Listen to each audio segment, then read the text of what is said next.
So I'm PJ. I run Clever Duck Inspections, and I am here to tell you about red, yellow, and green flags when touring a home. So I just want to give you some tools to use, some things that you can equip your clients with that can help contextualize things that you're seeing either in a listing photo or when you're touring a home that might give you an idea of how to put a dollar sign or an idea of what kind of repair would be required for some things that you might see, or that you can apply to your knowledge of what your client is looking for in a house. So when people ask me for advice about getting a home inspection, the first thing I tell them is to have a real honest conversation with yourself about like how much work you want to do, how handy you are, and like what kind of DIY capabilities you have, and also how much money you want to put into something like this. And you want to have this conversation before you have the home inspection, so that you're not like in love with the house and being like, I'm handy. What are red and yellow flags? So normally a red flag would mean stop and a yellow flag would mean caution, but really it is all going to depend on what your client's needs are. So all of them are in a way kind of orange flags. If your client is willing to take on a major foundation repair, then a big foundation problem wouldn't be necessarily a stop sign. The first thing you want to do when you are looking at a house is stand back, look at the house, look at it from the street. You can get a ton of information from being way back and looking at the shape of a house. Things should be straight up and down and flat. Another thing you can see when you're way back at the street is how water is going to move around the house. So if you're seeing a big hill sloping toward the house, or if you're seeing that all of the lines of the roof are going to put water right at the front door, and you're not seeing good water management around there, if there's like not a gutter, or if there's something wrong with the gutters in that area, they could be walking through a waterfall when they go into the house, stuff like that. I have some pictures for you to kind of take a look at and see if you see anything weird there. He's got a lead. Yeah, that's gonna land in the neighbor's yard. That's gonna be expensive and pretty hazardous. See anything weird in that picture? This whole wall was in stage 2 failure. Stage 1 failure is when you have big horizontal crack. Stage 2 is when it starts to add stair step cracks. Actually, this is kind of stage 3. Stage 3 is when it starts to bow, and stage 4 is there is no wall. It has failed and it's fallen down. What do you see here? Oh, the driveway. Driveway, yes, that's a piece of it. The water going towards the house. Mm-hmm. The big culprit to all of this stuff is right here, this guy. So if you have a 2,000 square foot roof, every inch of rain is going to dump 1,000 gallons of water through whatever downspout it's got. Portland gets about 36 inches of rain. Okay. Out on the coast, you can get as much as 200,000 gallons of water through a downspout. So it can, if not having downspout extenders, can cause a ton of damage. And from just looking at this picture, I could tell that there was going to be something going on in the basement. In this basement, there was water underneath the flooring on the basement. There was water behind the walls. They had just finished the basement and been like, done. But yeah, there was water. Number one, the most important thing you can do to protect your house in the long term is to get water away from it. This is a garage, but what do you see? Oh, it looks Yeah, that roof is smiling. So the two ends of the roof are higher than the middle. This happens because the rafters have separated from the ridge beam. The walls have bowed out. If you were to look at this from the other angle, the walls would not be straight up and down, they'd be like that. I've seen this in $600,000 houses where you look back from the street and you can see it. And I looked back at the listing photo, you can see it in the listing photo. So you know, looking at that there's going to be something that needs to be repaired. if you're looking at a listing photo, what can tell you that definitely make sure and get an oil tank search on this one. You've got a chimney in the middle of a house that is not attached to a fireplace. That probably was attached to an oil furnace. That's a vent for an oil tank. So if you see these and they're not attached to a fence, then they definitely need an oil tank search, and they should be looking right around there. Other things that can show you that an oil tank search is a good idea. That's a fill and vent pipe for an oil tank. Over here, these are feeder lines. You see these in the basement or in the crawl space. There are some things that are always going to need to be repaired, and that's some safety issues, and one of those is these guys. If you see these, they need to go. They are a hazard. They're a known hazard. The way that the breakers connect to the panel is known to create arcing, and it is a safety issue. When you first walk into a house, some smell things that can give you a ton of information. You want to do that as soon as you notice it. Take note of it, because you'll go nose blind in like 2 or 3 minutes when you're inside the house. Cat pee smell can be cat pee, but if you're seeing it along with a lot of other signs that, maybe something else is going on here, ammonia smell is an indication of meth. Can be an indication of meth cooking. So there's a lot of other context that goes along with it, but just FYI. A mold smell, a musty smell, you walk into a house and your nose starts itching and your eyes start watering, that can be a mold issue. Everyone has different sensitivity to mold. Have you ever walked into a house and smelled the oil tank? You knew it was an oil tank long before you saw it? Yeah. You can smell oil tanks pretty clearly sometimes.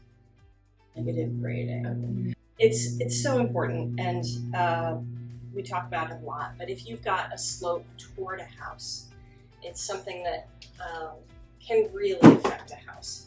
If I see something like this, I know that there's going to be issues in the crawl space. There's years of water pouring into that crawl space. Wonky floors. So if you go into a house and it feels like it's not flat, it's like definitely not flat. And if you walk in and you feel like it's up and down and up and down, it's not a great sign. There could be something else going on. I've never been in a house that had super messed up floors that didn't have something going on. Also, if the house is empty and vacant and you walk across the room and it's going bang, bang, bang, bang when you walk across the floor, that can be an indication too that maybe the structure underneath that floor is funny. Something I see a lot is in older houses in Portland. If you walk into a house from 1920 and it's got a spacious living room that opens up to a spacious kitchen, they didn't build houses that way in 1920. So you go to the second floor and the floor is going like that because they took out a structural wall. Let's talk about cracks. Have a crack that is less than 1/8 of an inch if it is vertical, if it's on foundation wall, and it's of even width, most importantly. That's not so concerning. Usually those are happening because of concrete shrinkage. Concrete will always shrink and as it cures, and there are things that they can do to help it not to crack so much. But vertical cracks like that are not so concerning. Those you would just fill to keep moisture from getting into the house if they're through the wall, and monitor. All cracks should be monitored. Take a walk around your house once a year. When cracks start to get concerning is when they are wider at the top than at the bottom, or wider at the bottom than the top, or if they're differential, exactly. If they've shifted and one side is higher than the other, then all of those can be an indication of movement. The stair stepping can also be concerning. You can see that this goes all the way through the foundation, so this is an indication that movement is happening in this brick wall. Moisture stains can really freak people out, and sometimes they really should. Sometimes people will try to conceal a moisture stain. They'll try and paint over it with latex paint. They'll try and put a layer of Kills over it and then paint over it with latex paint. You can't hide a moisture stain in a basement wall. They'll always come through. They'll come through the next day. They're incredibly resilient. So if you look at a basement wall and you see that there are moisture stains, take note of it. If it's not raining, this wall, once it started raining, water was shooting out of these gaps.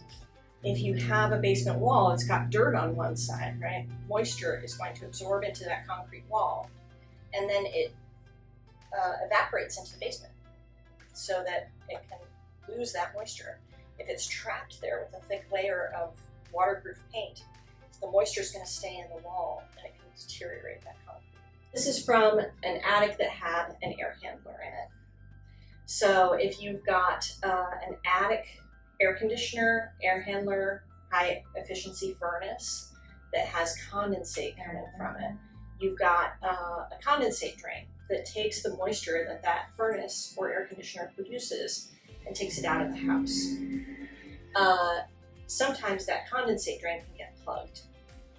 And if that drain gets plugged outside the house, if you've got like, if leaves are plugging it, or if it gets frozen or something like that, then there is a pan underneath the air handler in the attic, and that can fill with water. Efflorescence is mineral salts that are inside of concrete. So when the concrete gets wet and then it dries to the interior, it's going to take these mineral salts inside the concrete with it and cause this white powdery stain. Efflorescence is not a problem in and of itself. It's not causing damage, and it's not an indication of damage, but it is an indication that there's moisture regularly in that wall.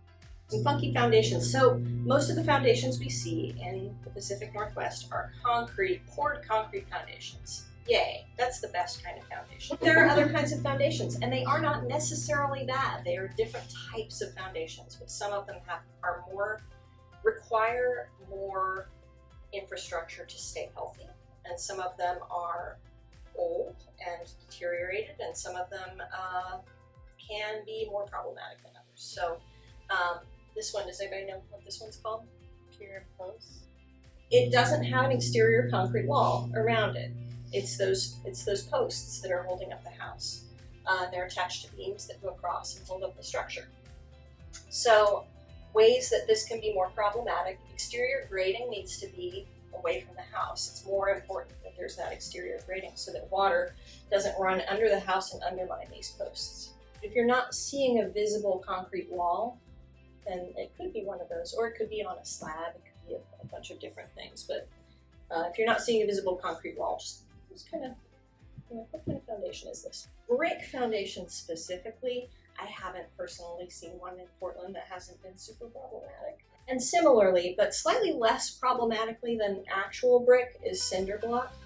I have seen cinder block foundations that have been okay, but those are more problematic than a poured concrete foundation.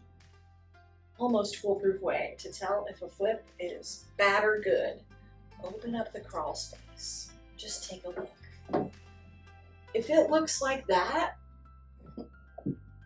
they're not being thorough. They're not going through everything in the house and making sure that everything is up to date. If I go to a flip and I see a crawl space that looks like this, they're taking care of the important stuff. And often the important stuff is not so visible. This is not any kind of to code for this application. The pipe itself is up to code for certain applications, but not for this. And the trap shouldn't be sideways, and everything's wrong. This didn't leak. Green flags. If you're looking at an old house and it has fully updated plumbing, yay. If you're looking at an old house and the electrical panel has been upgraded to modern service and it's got a new panel and 200 amp service in a house that was definitely not built with 200 amp service. And labeled. Yay. And it's labeled. We love And it's got all of the screws in the panel. One thing that I have not yet seen in my career, shockingly, I've been doing this for a minute now, up-to-date and accurate HVAC service record. You get annual service on your furnace, and you should write it down on a little label. It's never there. Thanks for having me. This was really fun. I always like coming out to see you guys.